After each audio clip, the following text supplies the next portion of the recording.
The conference room buzzed with nervous energy as military personnel from various branches filed in one by one. Captain Sarah Mitchell adjusted her navy blazer and took a seat near the back, her calm demeanor betraying none of the anticipation she felt.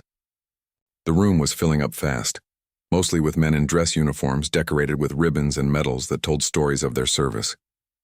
Sarah wore civilian clothes, having retired from active duty 3 years prior, but the discipline and posture of her military training remained evident in the way she sat, back straight, eyes forward.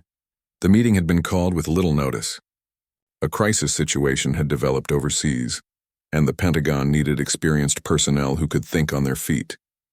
Sarah had received the call just 18 hours earlier, from an old colleague who remembered her exceptional service record. She hadn't hesitated to catch the first flight from her home in Colorado to the naval base in Virginia. The room gradually settled into an expectant silence as a tall, broad-shouldered man in his late 40s entered. His uniform identified him as Captain Rodriguez, a Navy SEAL with a reputation that preceded him. His face was weathered, marked by years of operations in harsh environments, and his eyes carried the sharp focus of someone who had made split-second decisions that saved lives. He moved to the front of the room with the confident stride of a man accustomed to command. Captain Rodriguez placed a folder on the table and looked out over the assembled group. His gaze swept across the faces, pausing momentarily on each person as if taking mental inventory. Sarah felt his eyes pass over her briefly before moving on. She noticed a slight furrow in his brow, a sign that whatever brought them here was serious. The captain cleared his throat and began speaking in a voice that carried easily across the room without shouting.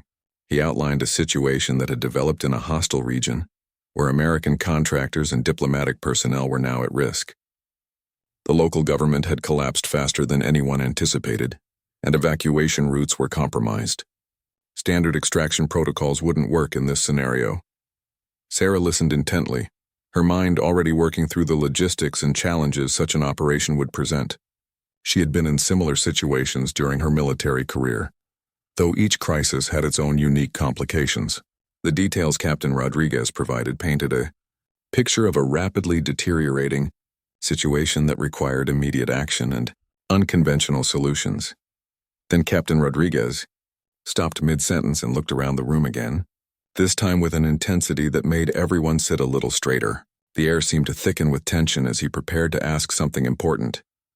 His voice suddenly boomed across the room, startling several attendees. "Any war pilots in the room?"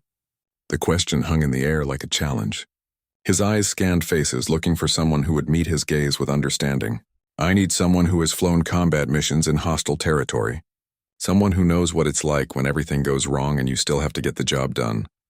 The room remained silent. Several officers shifted uncomfortably in their seats. A few former pilots were present, but they had primarily flown transport missions or had logged their hours in peacetime. The kind of experience Captain Rodriguez was asking for was rare, especially among those who had left active duty. Sarah felt her heart rate increase slightly, but her breathing remained steady. She had that experience.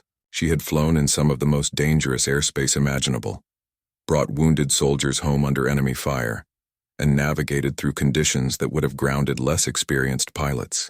But she also knew what speaking up in a room full of male officers often meant. The questions, the skepticism, the need to prove herself all over again. Captain Rodriguez's frustration was becoming visible. "Come on, people. I need someone who's been there. Someone who understands aerial combat and can think tactically under pressure." His voice carried an edge of desperation now. Time was clearly not on their side. Sarah made her decision. She had never been one to stay silent when she had something to contribute, and people's lives were at stake. Slowly, calmly, she raised her hand. The movement was deliberate and controlled, nothing dramatic or attention-seeking. Just a simple gesture that said she had information to share. Every head in the room turned to look at her. She could feel the surprise radiating from many of the attendees who had likely assumed she was administrative support or a civilian analyst.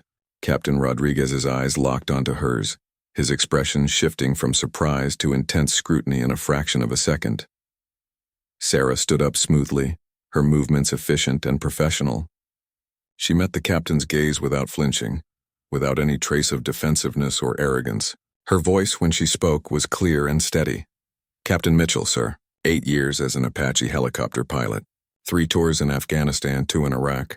I flew more than 200 combat missions, including close air support, armed reconnaissance, and combat search and rescue operations. She paused, letting the information sink in.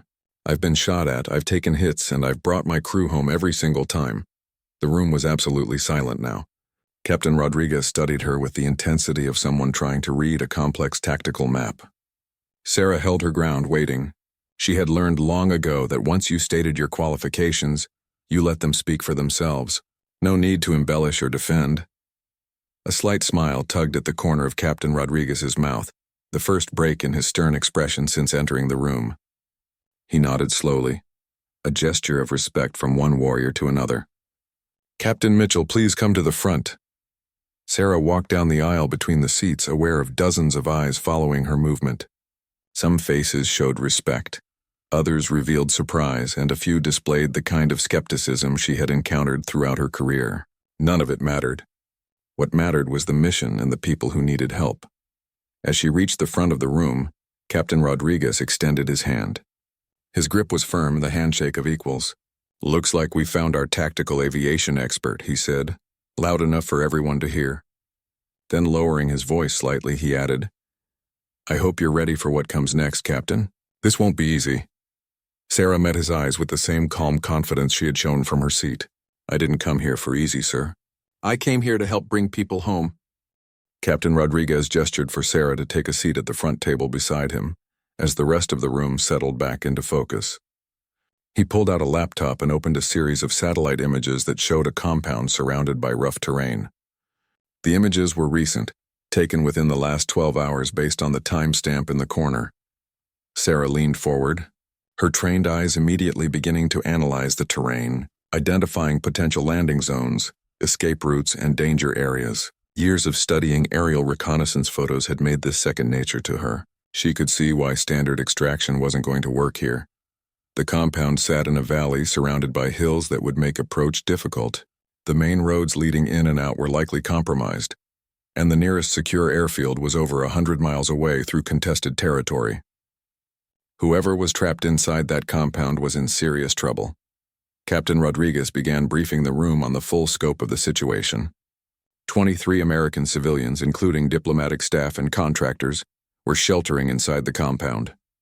The local military forces that had been protecting them had abandoned their posts when the government collapsed. Hostile militia groups were moving through the region, and intelligence suggested they would reach the compound within 48 hours. Standard helicopter extraction is complicated by the terrain and the range involved, Rodriguez explained, his finger tracing lines on the satellite image. We need someone who can plan an aerial operation that accounts for hostile fire, limited fuel range, and the possibility that landing zones could be compromised at any moment. Sarah studied the maps more closely, her mind already working through scenarios. She had faced similar challenges before, though never in quite this configuration. The hills surrounding the compound created natural choke points that could be either advantageous or deadly, depending on how they were approached. "What assets do we have available?" Sarah asked, her voice cutting through the murmur of conversation that had started in the room. Rodriguez looked at her with approval. That was the right first question. "We have access to 3 Black Hawks currently stationed at a forward operating base here." He pointed to a location on the map. "And we can request additional air support if needed. The problem is coordination and timing. We get one shot at this." Sarah nodded, understanding the weight of what he was saying. One shot meant no room for error. If the extraction failed, those 23 people would likely not get another chance. The militia groups moving through the area weren't known for taking prisoners, especially American prisoners. "I need detailed topographical maps, current weather patterns for the region, and intelligence on enemy positions if we have it," Sarah said, already creating a mental checklist of what she would need to plan the operation properly. A younger officer near the back of the room spoke up, his tone carrying a hint of challenge. "With all due respect, ma'am, attack helicopters and transport helicopters are different animals. Apache experience doesn't necessarily translate to extraction operations." Sarah turned to face him, her expression neutral but her eyes sharp. She had heard variations of this question countless times throughout her career. "You're absolutely right, Lieutenant. They are different animals. But I've also logged over 400 hours in Blackhawks during training and cross-functional operations. Combat aviation requires understanding multiple platforms because missions don't always go according to plan. When you're providing close air support for an extraction, you need to think like both the attack pilot and the transport pilot. The lieutenant nodded, properly chastened but also educated. Sarah hadn't spoken with anger or condescension, just simple facts delivered with quiet authority. Captain Rodriguez allowed himself a brief smile before returning to business. Captain Mitchell, I'm putting you in charge of the aerial tactical planning for this operation. You'll work directly with my team to coordinate with ground elements and air support. We have 36 hours to plan and execute. 36 hours. Sarah felt the familiar rush of adrenaline that came with a compressed timeline and high stakes. This was what she had trained for, what she had lived for during her years in service. Even after retirement, that sense of purpose and urgency came flooding back, as if she had never left. The meeting continued for another 2 hours, as various aspects of the operation were discussed. Sarah contributed insights about approach angles, the timing of movements based on daylight and enemy patrol patterns, and contingency plans for multiple failure scenarios.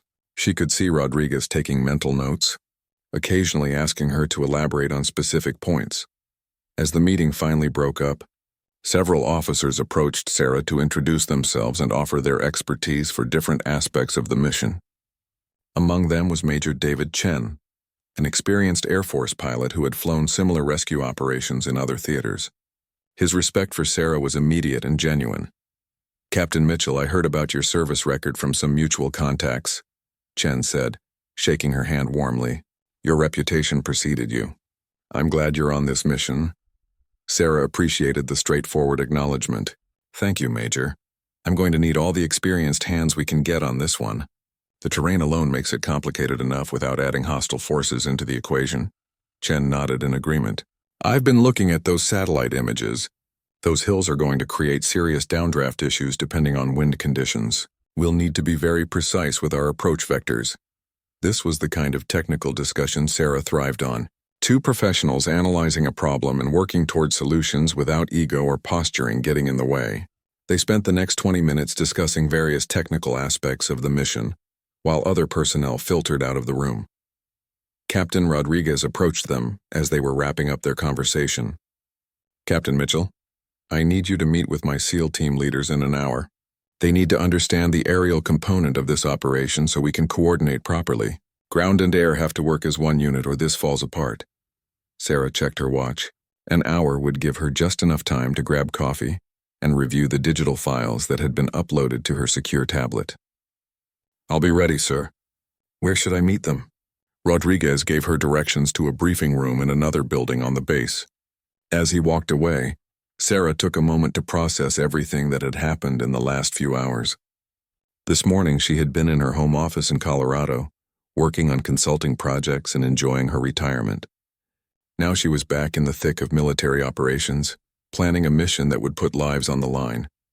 The weight of responsibility settled on her shoulders, familiar and somehow comforting. This was what she was good at. This was where her skills and experience could make a real difference.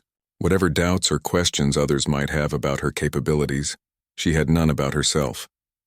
She had earned her place at this table through hard work, skill, and dedication. Sarah gathered her materials and headed out of the conference room, her mind already racing through the tactical challenges ahead. She had 36 hours to help plan an operation that would either save 23 lives or end in disaster. There was no time for doubt, no room for hesitation. Only careful planning, precise execution, and the hope that years of experience would be enough to see them through. The briefing room was smaller and more utilitarian than the conference space where Sarah had first met Captain Rodriguez. Metal chairs surrounded a large table covered with maps, tablets, and communication equipment. When Sarah entered carrying her laptop and a tablet loaded with the mission files, she found herself facing 6 Navy SEALs in their combat uniforms. These were not ordinary soldiers. Each man had been through years of brutal training and countless operations in hostile environments. Their faces showed the marks of their profession, weathered skin, alert eyes, and the kind of casual confidence that came from knowing you were among the best in the world at what you did. They looked up as she entered, their expressions neutral but watchful. Captain Rodriguez made the introductions. The team leader was Lieutenant Commander James Harrison, a veteran with 15 years in the SEALs. His second in command was Senior Chief Marcus Webb, whose quiet intensity suggested he was the kind of operator who let his actions speak louder than words. The other 4 team members were introduced quickly, each nodding in acknowledgement. Sarah set down her equipment and got straight to business. She had learned long ago that earning respect from special operations personnel required competence and directness, not elaborate pleasantries or attempts to impress them with credentials. Gentlemen, I'm going to show you what I'm planning for the aerial component of this extraction, and I need your input on how it interfaces with your ground operations, Sarah began, connecting her laptop to the large monitor on the wall. A detailed topographical map appeared, overlaid with flight paths and timing markers. She walked them through her initial plan, explaining approach vectors, altitude considerations, and the timing sequence for multiple helicopters. As she spoke, she watched their faces for reactions, questions, or concerns. Harrison leaned forward, studying the routes she had plotted with obvious interest. "You're planning to come in from the northeast rather than the south," Harrison observed, his finger tracing the line on the map. "That's a longer approach over hostile territory," Sarah nodded. "Yes, but the southern approach puts us directly in line with these ridges." She highlighted the terrain features. "The downdraft in that corridor would be severe, especially if we're dealing with the afternoon winds that intelligence says are typical for this region. Coming from the northeast adds 3 minutes to our flight time, but gives us better control and a cleaner escape route if things go wrong." Marcus Webb spoke up for the first time, his voice a deep rumble. "What about this position here?" He pointed to a hill overlooking the compound. "That's perfect overwatch for hostiles with RPGs. We'll be sitting ducks during the loading phase." This was exactly the kind of tactical thinking Sarah needed. "You're right, Senior Chief. That's why I'm recommending we have one Apache providing cover specifically on that position. The Apache stays high and out of range until the Blackhawks commit to landing. Then it suppresses that hill with everything it has while you're loading personnel." Webb exchanged a glance with Harrison. Both men looked impressed. Sarah continued, anticipating their next question. "The Apache pilot needs to be someone with combat experience who won't hesitate when things get hot. I have a few names I can recommend from my former unit." Harrison leaned back in his chair, a slight smile crossing his face. "Captain Rodriguez said you knew your stuff." He wasn't exaggerating. He looked at his team members. "This is the first aerial plan I've seen for this mission that actually accounts for what we'll be facing on the ground." The atmosphere in the room shifted perceptibly. The SEALs had been professional from the start, but now there was a sense of genuine collaboration rather than just polite cooperation. They spent the next hour going through every detail of the plan, with Sarah adjusting elements based on their ground-level insights, and the team members contributing ideas for how to maximize security during the vulnerable loading phase. One of the younger SEALs, an operator named Peterson, asked about backup plans. "Ma'am, what if the primary landing zone is compromised when we arrive? What's our plan B?" Sarah pulled up an alternate map showing 3 additional potential landing zones, each with its own approach path already plotted. "I've identified 3 alternative LZs within a quarter mile of the compound. Each has advantages and disadvantages, but they're all workable if we need to adjust on the fly. The key is having the flexibility to make that call based on real-time conditions." Harrison nodded approvingly. "You've thought this through from multiple angles. That's what we need." He stood up and walked closer to the monitor, examining the timing sequences more carefully. "Walk me through the extraction choreography one more time. I want to make sure my team understands exactly when each bird is coming in and where." Sarah detailed the sequence step by step. The first Black Hawk would land and take the first group of evacuees, primarily women and any injured personnel. As it lifted off, the second Black Hawk would be on approach for immediate landing, minimizing the gap when people were exposed. The Apache would maintain its overwatch position throughout, ready to engage any threats that emerged. "What about communications?" Webb asked. "We need seamless coordination between ground and air, especially if things start falling apart." This was another area where Sarah's experience proved valuable. "I'm recommending we use a dedicated tactical frequency for this operation with minimal chatter. Ground commander calls the shots on loading status. Air commander makes the tactical flying decisions, but both need to hear everything in real time." No separate channels that could create confusion.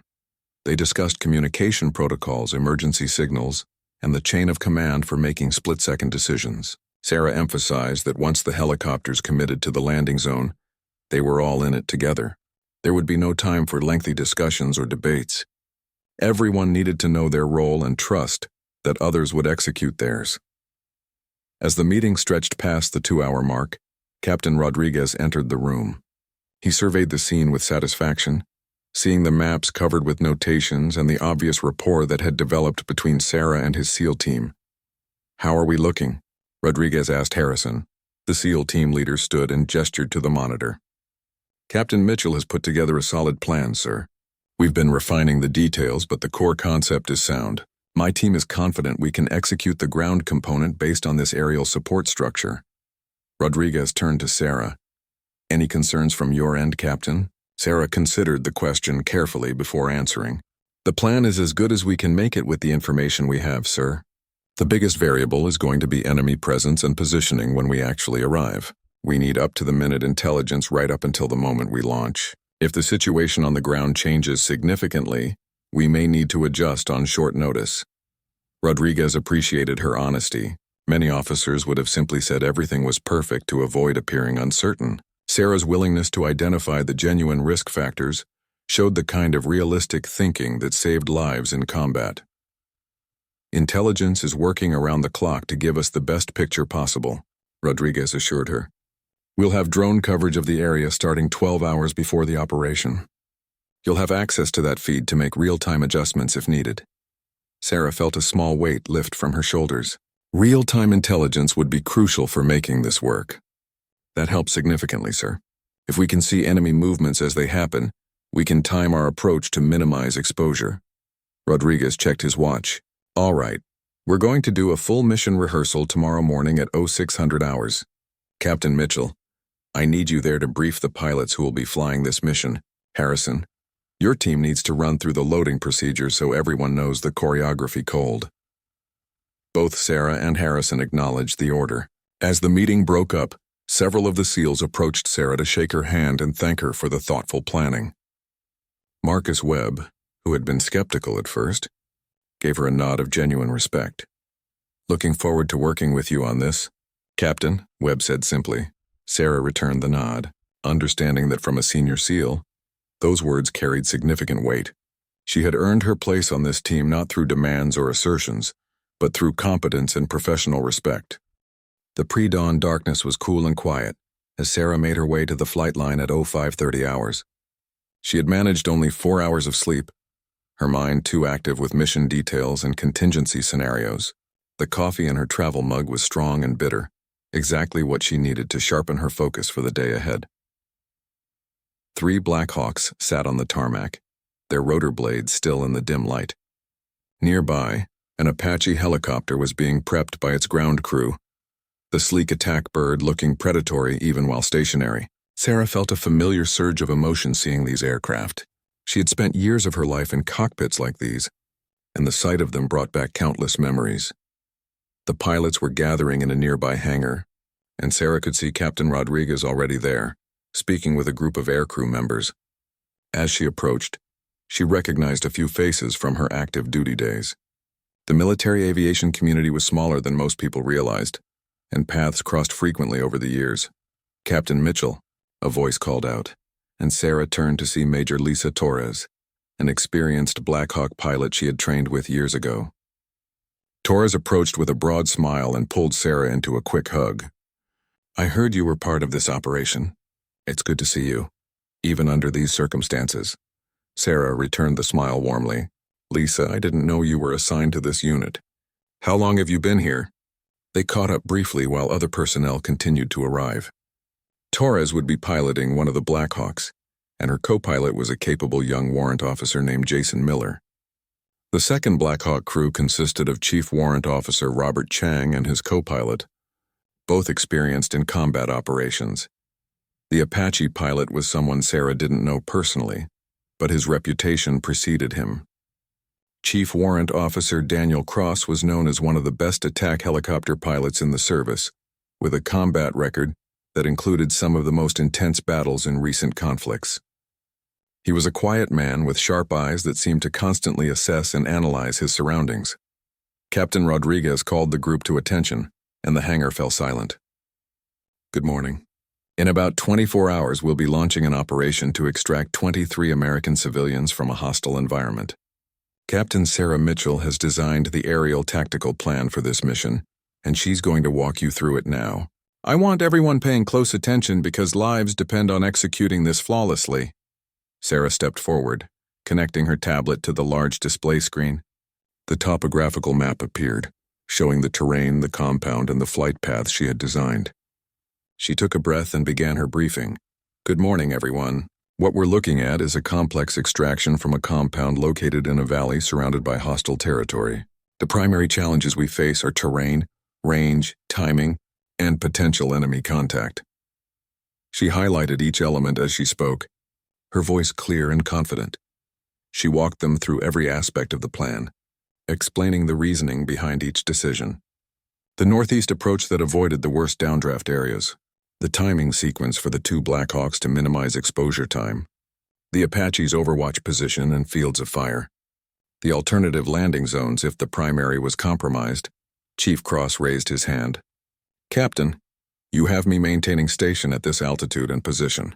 That puts me at the upper limit of effective engagement range for suppressing that hilltop position. If I need to get involved, I'm going to need to drop altitude quickly. Sarah had anticipated this concern. You're right, Chief, that position balances two factors. You need to stay high enough to avoid becoming a target yourself, while maintaining the ability to suppress threats. The moment you commit to engagement, you drop to this altitude. She indicated a lower position on the map. And you hit that hilltop with everything you have. The key is timing. You don't engage until the Blackhawks are committed to landing because once you reveal your position, you become a priority target. Cross nodded, satisfied with the explanation. Understood, ma'am. I'll be ready. Major Torres asked about fuel considerations and recovery options if the mission ran longer than expected. Sarah had detailed plans for that scenario as well, including a forward refueling point that could be activated if necessary, and alternate recovery bases if returning to the primary base became impossible. The briefing continued for 90 minutes, with Sarah answering questions and adjusting minor details based on pilot input. These were experienced aviators who knew their aircraft and their capabilities.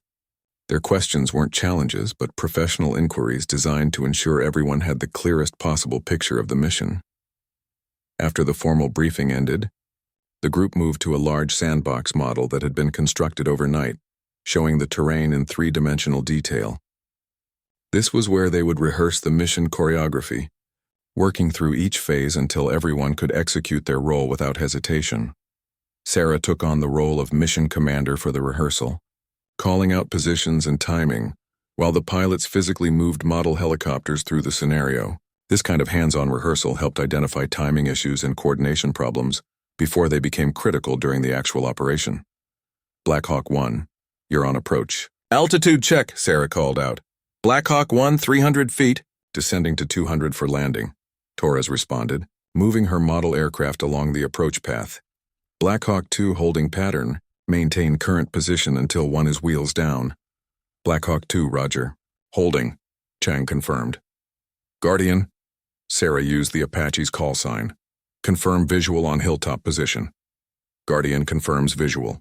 Standing by, Cross replied. They ran through the scenario multiple times, each iteration becoming smoother as the team synchronized their actions.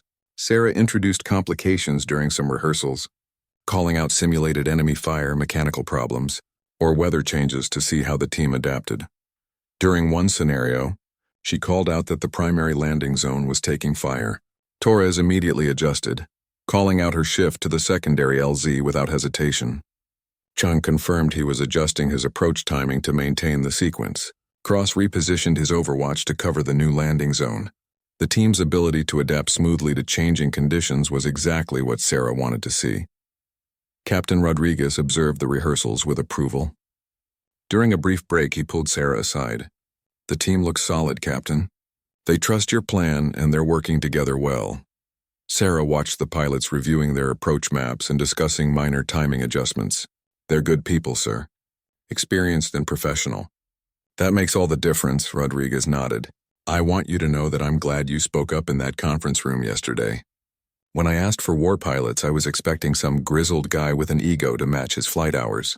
You've brought something better to this operation.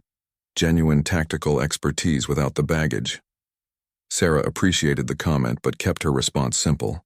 Thank you, sir. I'm just trying to help bring those people home safely. The rehearsals continued through the morning and into the early afternoon.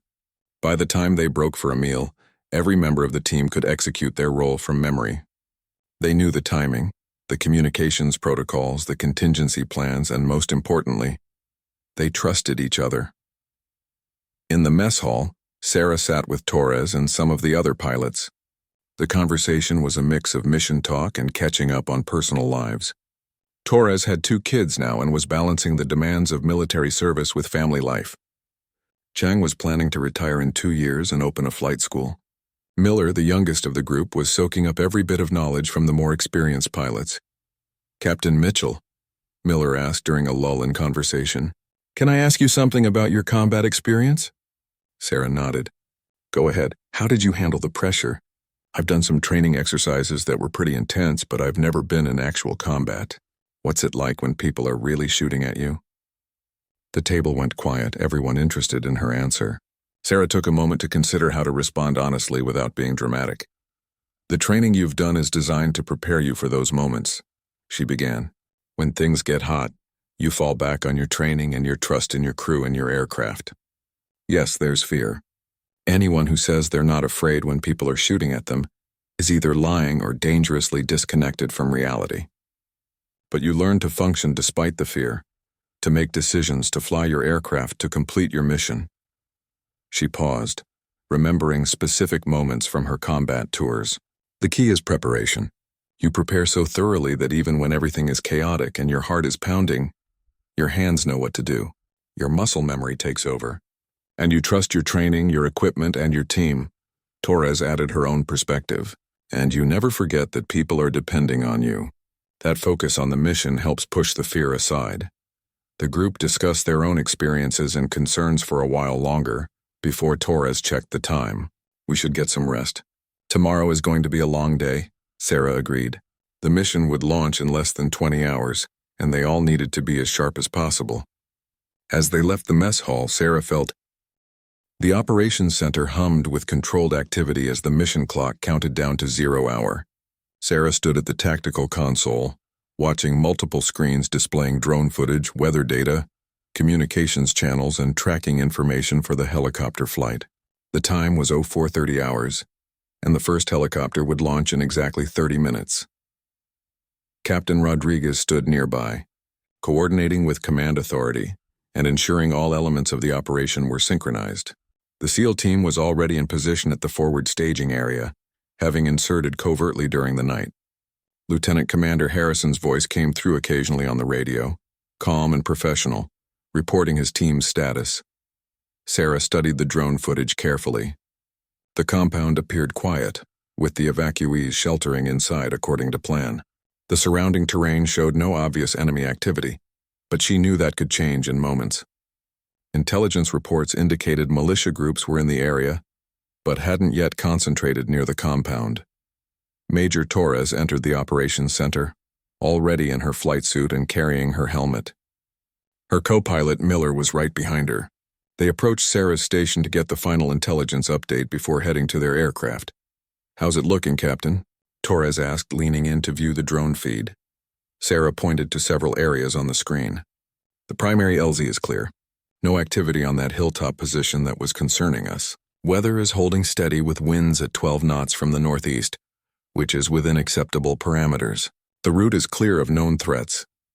Miller studied the images intently, memorizing the visual landmarks he would need to identify during the approach.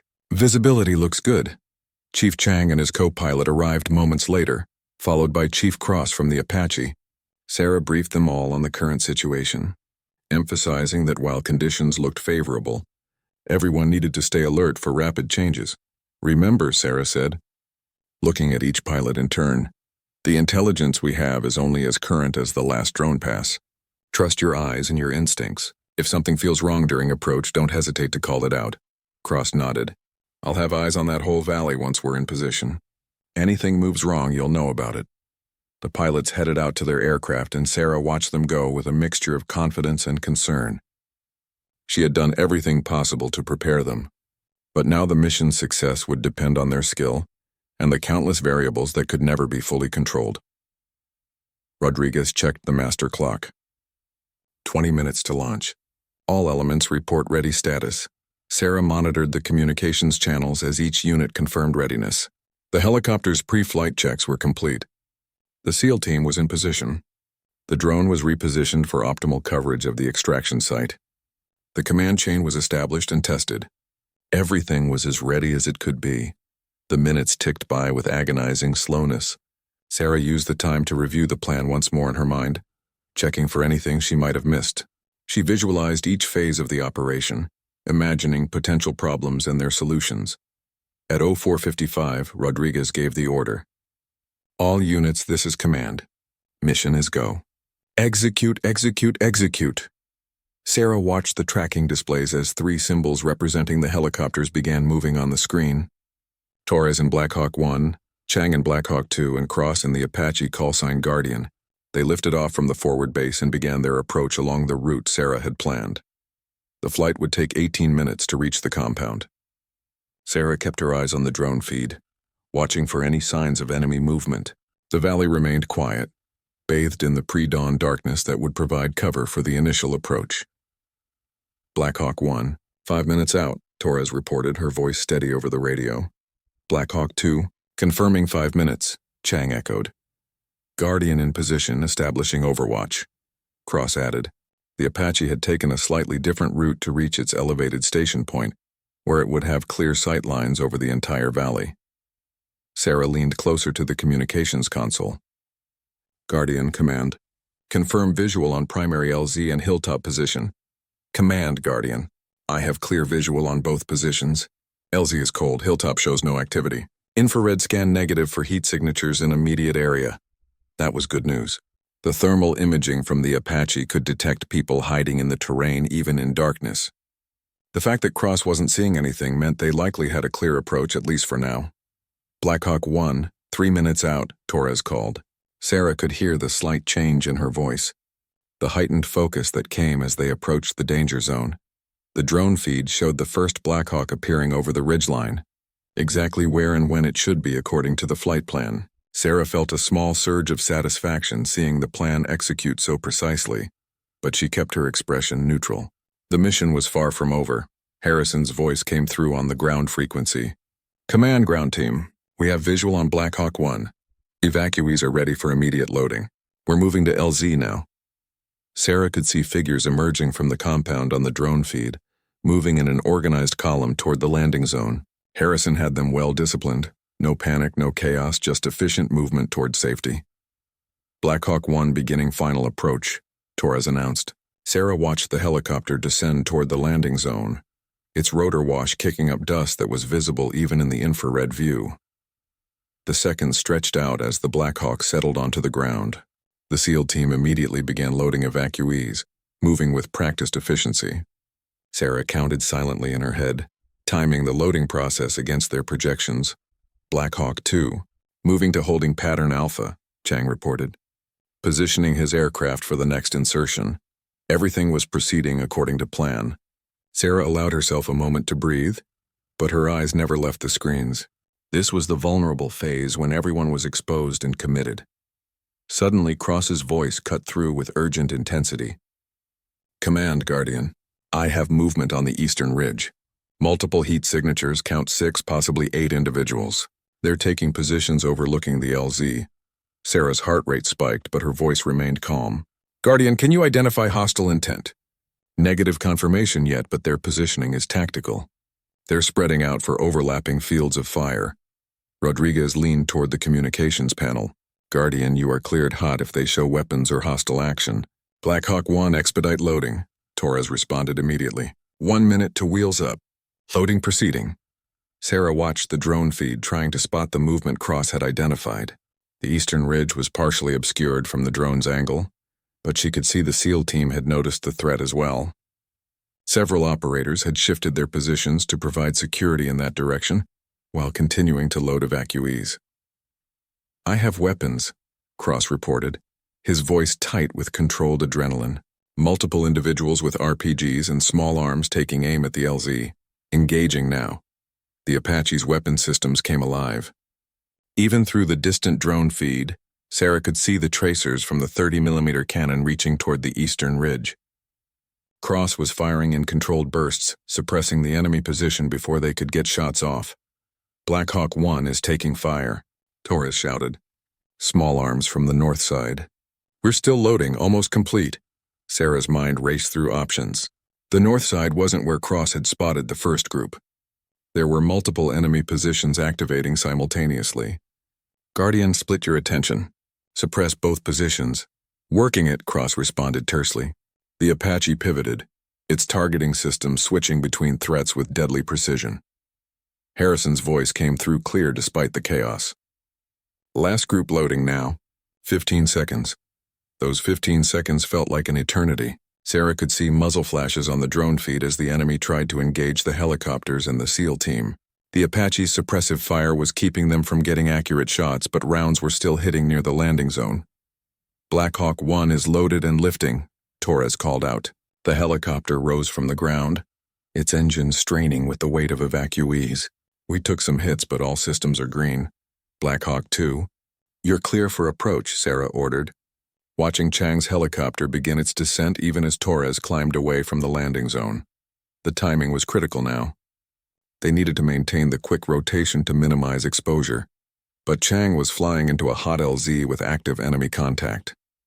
Sarah knew he understood the risks, but hearing him commit to the approach took courage. 2 is inbound, Chang confirmed, his helicopter dropping toward the landing zone as Black Hawk 1 cleared the area. Cross continued engaging the enemy positions. His ammunition expenditure carefully managed to ensure he could maintain suppressive fire throughout the extraction. They're pulling back on the eastern ridge. North position still active, Sarah coordinated with Harrison. Ground team, what's your status? We're holding position with remaining evacuees. Ready to load on 2's arrival. We have good defensive positions, but we need that bird down here now. Chang brought his Black Hawk in fast and hard, flaring at the last moment. The operations center remained tense as Sarah tracked the helicopters on their return journey. The 2 Black Hawks were flying in formation, maintaining the speed and altitude she had specified in the egress plan. Behind them, Cross and the Apache was dealing with the technical that had appeared so unexpectedly. Guardian has visual on the technical, Cross reported. Engaging now. Through the drone feed, Sarah could see the Apache's rocket streak toward the vehicle on the valley road. The technical exploded in a ball of flame, effectively eliminating that threat. But the engagement had revealed their position to other potential enemies in the area. Guardian, recommend you rejoin the formation immediately, Sarah advised. Don't linger in that area. Agreed, Command. Coming around now. Cross banked the Apache hard and accelerated to catch up with the Black Hawks. The flight back to the forward base would take 20 minutes, longer than the approach because the helicopters were now heavily loaded and couldn't maintain maximum speed. Sarah monitored the route continuously, watching for any signs of additional threats. Rodriguez stood beside her, his expression showing cautious optimism. Good work, Captain.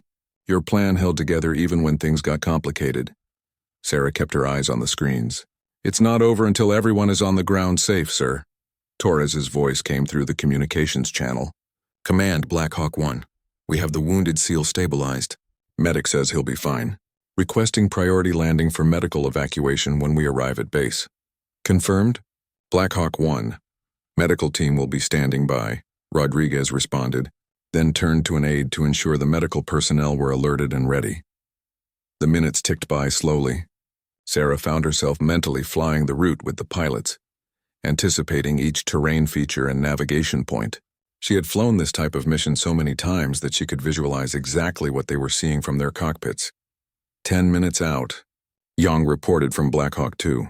Sarah allowed herself a small measure of relief.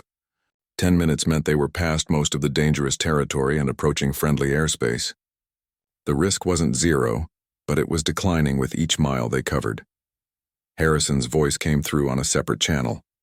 Command Ground Team Leader, I want to commend Captain Mitchell's planning. That aerial support made all the difference.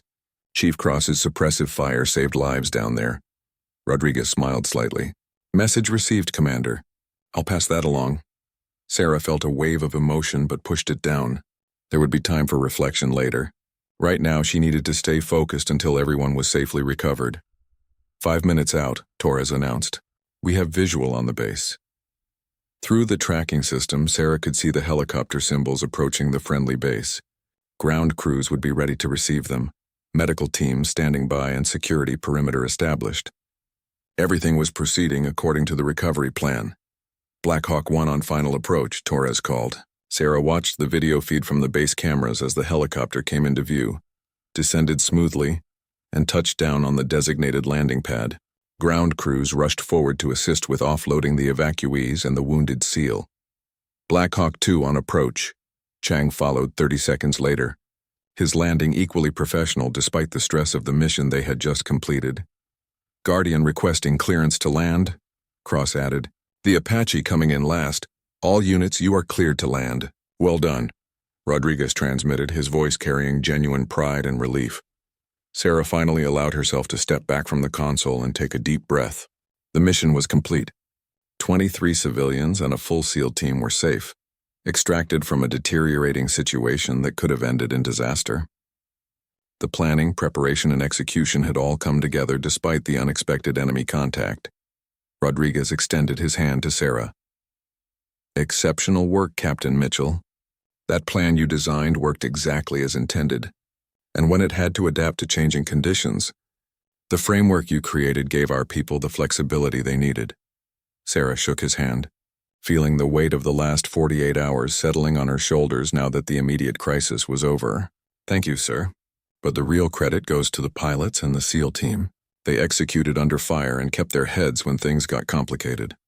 True, Rodriguez agreed. But they had a solid plan to execute. That made all the difference. Over the next hour, the operations center gradually wound down as personnel filed reports and began the after-action process. Sarah sat at a desk filling out her own detailed account of the mission, noting what had worked well and what could be improved for future operations.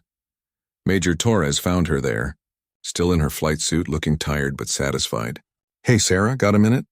Sarah looked up from her paperwork and smiled. Always. How are you feeling? Torres sat down heavily in the chair beside her. Tired, relieved. That was intense, especially when those guys opened up on us from the ridge. But your plan held up. The approach route you chose gave us good defensive angles. And having Cross in that overwatch position was brilliant. He neutralized threats before they could do serious damage. You flew well under pressure, Sarah said. Getting that first group out while taking fire required steady hands. Torres shrugged modestly. Just doing the job. But I wanted to say thank you. When you stood up in that conference room and volunteered your expertise, you gave this mission something it was lacking. Command had been struggling with the aerial component because nobody really understood the tactical complexity of what we were facing. You brought that understanding. They talked for a few more minutes before Torres headed off to her own debriefing. One by one, other members of the mission team stopped by to share their perspectives and thank Sarah for her contributions. Chang praised the alternative landing zone options that gave them flexibility. Cross talked about how the coordinated fire support plan allowed him to maximize his effectiveness. Lieutenant Commander Harrison appeared in the operations center looking exhausted but triumphant. His uniform showed the dirt and stress of the mission, and Sarah noticed a bandage on his arm that hadn't been there before. Captain Mitchell, Harrison said, approaching her desk. My team wanted me to express their gratitude. We've done a lot of extractions over the years, and this was one of the smoothest despite the hot contact. The aerial support was exactly where we needed it when we needed it. Sarah stood to shake his hand. How's your wounded man? He'll be fine. Through and through in the shoulder, missed anything vital. He's already complaining about the paperwork he'll have to fill out. Harrison smiled. That's how you know a SEAL is okay, when he's griping about administrative work. They discussed the mission for a while, analyzing what had gone right and identifying a few areas where communication could have been clearer. This kind of honest assessment was crucial for improving future operations.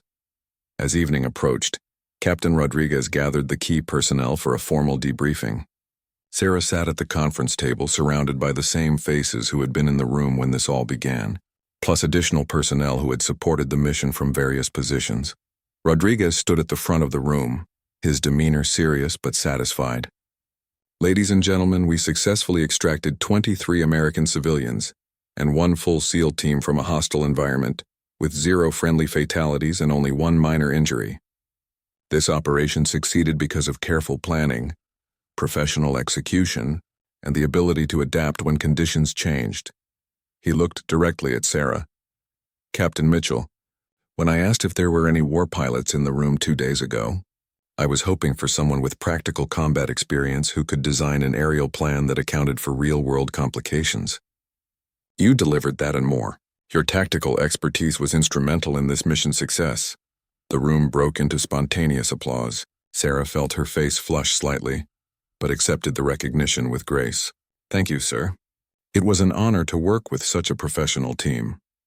Rodriguez continued the debriefing, going through each phase of the operation and discussing lessons learned. The session lasted 2 hours, with extensive discussion about the unexpected enemy contact and how the team had adapted. When the formal debriefing finally concluded, Rodriguez asked Sarah to remain behind. Once the room had cleared, he sat down across from her with a thoughtful expression. "Captain, I know you've been retired for 3 years, and you have a life outside the military, but I want you to know that if you're ever interested in consulting work for operations like this, the Navy would welcome your expertise.